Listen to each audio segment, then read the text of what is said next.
Assalamualaikum warahmatullahi wabarakatuh. Bertemu lagi dengan saya Pak Takdila dalam pelajaran IPS kelas 7 semester 2. Dalam pertemuan kali ini kita akan mempelajari tentang prinsip ekonomi.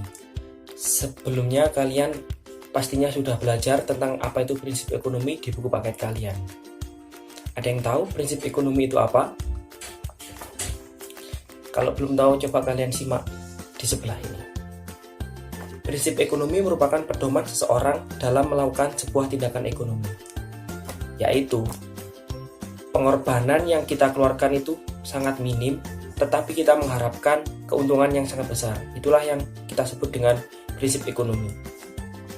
Contohnya, dengan uang saku kalian 5.000, kalian ingin mendapatkan semua yang ada di kantin. Padahal dengan uang 5.000, kalian tidak bisa mendapatkan semua yang ada di kantin.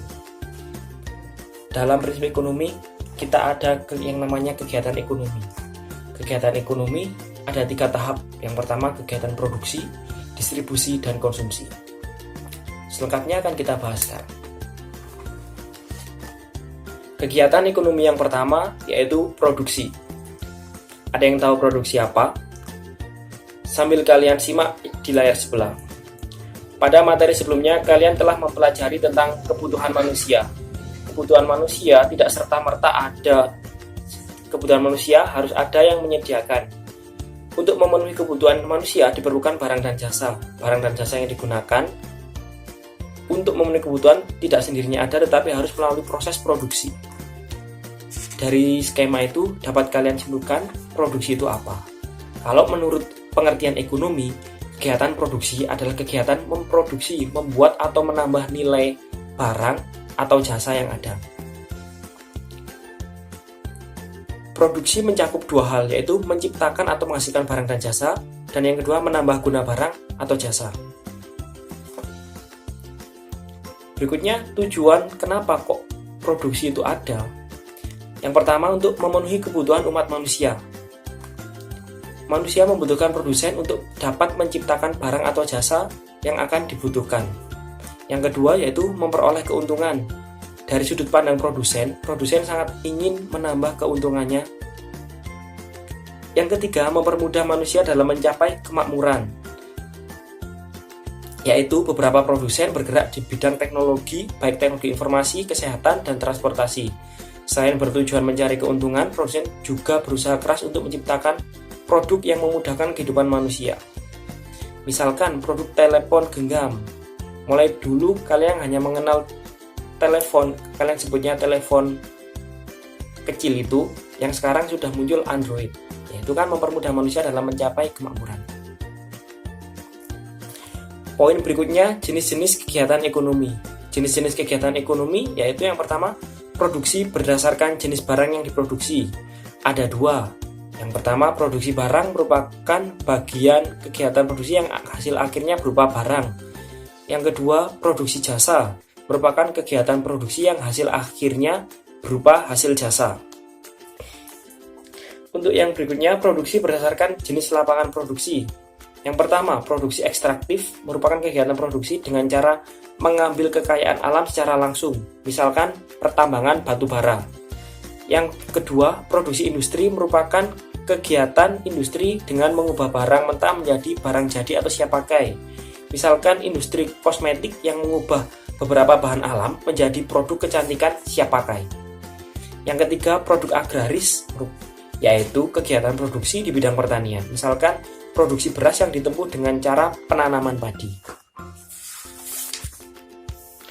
Untuk produksi jasa, kegiatan produksi dengan cara memberikan pelayanan terhadap konsumen yang membutuhkan jasa yang disediakan. Misalkan jasa mencuci mobil, jasa potong rambut. Yang berikutnya yang akan kita bahas yaitu faktor produksi. Apa aja faktor produksi itu? Faktor produksi terbagi menjadi 4 macam. Yang pertama, faktor produksi alam merupakan faktor produksi yang telah disediakan oleh alam untuk mendukung proses produksi.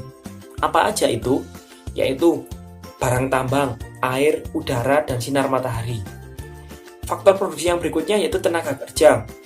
Merupakan seluruh tenaga kerja yaitu berupa manusia, tenaga manusia yang diperuntukkan untuk memproduksi suatu barang. Yang ketiga, faktor produksi modal. Modal dapat berupa uang ataupun mesin. Yang penting, modal yaitu aset yang digunakan untuk menjalankan suatu produksi. Yang keempat, faktor produksi kewirausahaan. Kewirausahaan adalah kemampuan, jadi kemampuan seseorang untuk memproduksi suatu barang atau jasa. Bagaimana upaya untuk meningkatkan produksi? Ada 4 upaya untuk meningkatkan produksi, yaitu ekstensifikasi, yaitu peningkatan hasil produksi dengan cara memperluas atau menambah faktor produksi. Misalkan perusahaan pembudidayaan ikan gurami membangun kolam baru sebagai upaya perluasan produksi. Yang kedua, intensifikasi. Intensifikasi yaitu upaya peningkatan hasil produksi dengan memaksimalkan sumber daya yang ada tanpa memperluas atau menambah faktor produksi. Misalkan restoran lezat meningkatkan pelayanan mereka untuk menarik konsumen. Upaya yang ketiga yaitu diversifikasi, merupakan upaya peningkatan hasil produksi dengan cara penganekaragaman hasil produksi. Misalkan seorang petani menanami beberapa sawahnya dengan tanaman yang berbeda-beda. Upaya yang keempat yaitu mekanisasi, yaitu upaya peningkatan hasil produksi dengan mesin. Jadi yang awalnya menggunakan tenaga manusia diubah menjadi mesin semua dengan tujuan untuk menghemat pengeluaran membayar pegawai dan memaksimalkan waktu dengan kecepatan alat yang digunakan. Yang berikutnya yaitu distribusi. Distribusi adalah kegiatan menghubungkan produsen dengan konsumen. Ada yang bisa mencontohkan bagaimana kegiatan distribusi? Bagaimana agar barang yang diproduksi oleh produsen dapat sampai ke tangan konsumen? Ada yang tahu? Ya, sebagai contoh aja, kegiatan distribusi dapat dibagi menjadi 3 macam, yaitu distribusi langsung, distribusi semi langsung, dan distribusi tidak langsung. Distribusi langsung yaitu produsen langsung menjual atau menawarkan barang produksinya kepada konsumen. Contohnya penjual bakso yang langsung menjajakan baksonya kepada konsumen. Sedangkan distribusi semi langsung yaitu misalkan penjual bakpia memproduksi bakpianya tetapi dijual di toko bakpia ABC, di mana toko bakpia ABC adalah toko bakpia yang dimiliki langsung oleh produsen tersebut. Sedangkan distribusi tidak langsung yaitu orang yang memproduksi barang tetapi menjual kepada distributor.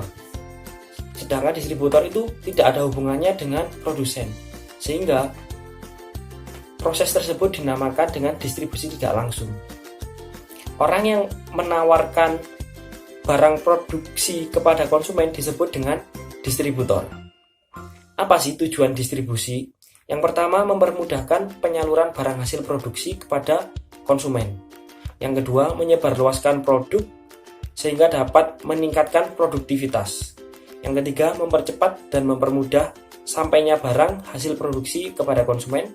Dan yang keempat, memperoleh keuntungan dari jasa distributor.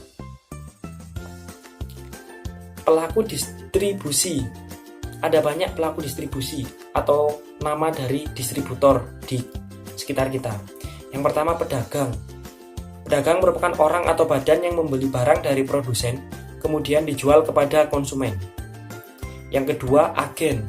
Merupakan sebuah badan usaha yang melayani penjualan dan pembelian atas barang atau jasa dari suatu produsen.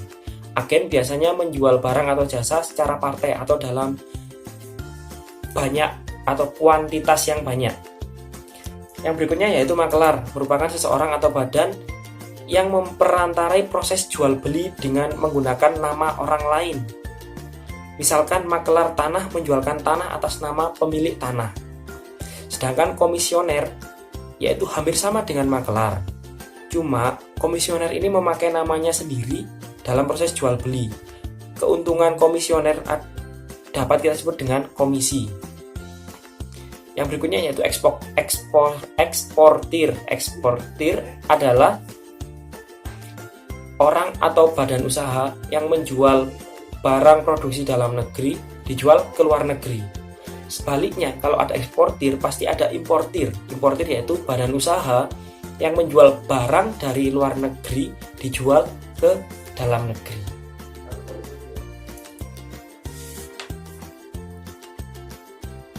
Yang terakhir yaitu konsumsi. Konsumsi merupakan kegiatan memenuhi kebutuhan dengan cara mengurangi atau menghabiskan nilai guna suatu barang atau jasa. Contohnya, kalian sebagai siswa SMP, kalian membeli pensil. Kalian menggunakan pensil itu untuk menulis catatan-catatan yang kalian dapat dari pelajaran. Tentunya, lama-kelamaan pensil itu akan habis, yaitu mengurangi atau menghabiskan nilai guna suatu barang. Apa saja faktor-faktor yang mempengaruhi konsumsi? Ada banyak faktor. Faktor yang pertama yaitu perbedaan pendapat. Pendapatan orang tentunya berbeda-beda. Hal ini akan menentukan apa yang akan dia konsumsi. Contohnya, orang yang berpendapatan tinggi, dia akan membeli barang dengan memperhatikan jumlah yang sangat banyak ataupun kualitas yang tinggi. Sedangkan orang yang berpendapatan rendah, dia akan membeli barang dengan kualitas yang rendah ataupun jumlahnya yang sedikit. Yang kedua yaitu harga. Harga sangat menentukan faktor. Harga merupakan salah satu faktor yang paling penting yang menentukan tingkat konsumsi. Yang berikutnya yaitu perkiraan harga barang pada masa mendatang. Contohnya, pemerintah mengumumkan pada bulan depan akan ada kenaikan BBM. Tentunya banyak warga setelah pengumuman itu akan berburu BBM supaya tidak kehabisan BBM. Yang keempat yaitu perbedaan selera. Selera, contohnya ada yang seleranya atau suka mie, tentunya akan mengkonsumsi mie. Ada yang tidak suka mie, tentunya akan membeli barang selain mie. Yang berikutnya yaitu perbedaan usia. Kalian sebagai siswa akan membeli peralatan untuk sekolah. Berbeda dengan orang tua kalian. Sebagai orang tua tentunya akan lebih banyak membeli kebutuhan rumah tangga seperti sembako. Yang berikutnya yaitu perbedaan jenis kelamin. Perbedaan jenis kelamin ini, kalian yang laki-laki lebih banyak akan beli celana, berbanding terbalik dengan yang perempuan akan membeli rok ataupun jilbab ataupun kosmetik untuk mempercantik diri mereka. Yang ketujuh yaitu perbedaan tingkat pendidikan. Kalian yang masih SMP belinya itu alat tulis dan buku seperti ini, sedangkan Pak Takdila sebagai guru sudah berbeda lagi. Kebutuhannya yang dibeli bukan hanya alat tulis ataupun pensil. Yang berikutnya yaitu perbedaan lingkungan sosial, budaya, dan agama. Sebagai contoh, kalian tinggal di kota. Kebutuhannya yang akan lebih banyak. Berbeda dengan teman-teman kalian yang ada di desa. Kalian di sini akan lebih banyak beli kuota paketan untuk game online, sedangkan teman-teman kalian yang ada di desa akan lebih banyak bermain dengan teman-teman yang ada di sekitar rumahnya. Sekian anak-anak pelajaran IPS hari ini. Jika ada yang mau ditanyakan, silakan ditanyakan di WA Group atau di kolom Google Classroom. Semoga pelajaran hari ini bermanfaat bagi kita semua. Mohon maaf jika banyak kekurangan dari Pak Takdila. Akhirul kata, wassalamualaikum warahmatullahi wabarakatuh.